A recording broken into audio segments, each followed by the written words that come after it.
I have read this blog about the Unilab Ideas Positive. They are challenging the youth to come up with a project. And so I hurriedly shared it to my org mates, and then they were also excited, same as me, like to create a community project. Then they are to fund it. So it's like helping a community, and then with funding from Unilab.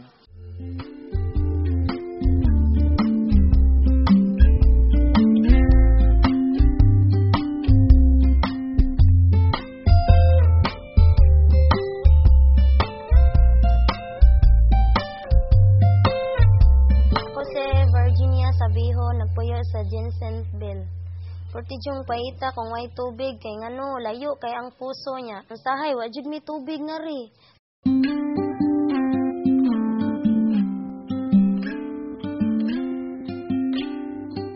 And so we like brainstorm about what are we going to do with the problem.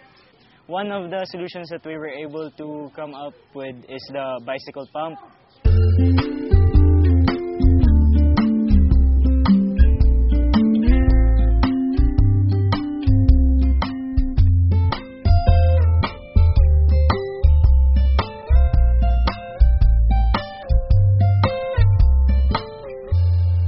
During the entire construction phase and conduction of different activities connected with the bike pump, our team experienced a lot of challenges and difficulties because as students we have a lot of other priorities to do.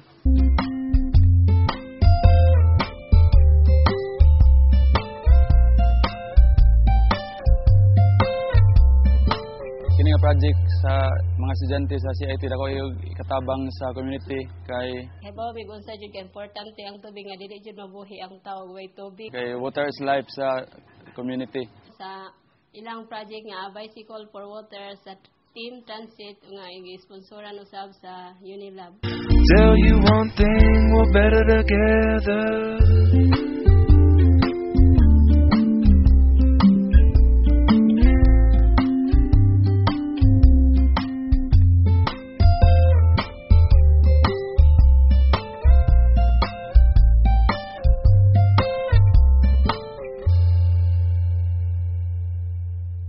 We are Team Transits, committed in transforming the Philippines one community at a time. Unilab Ideas Positive. Unilab yan!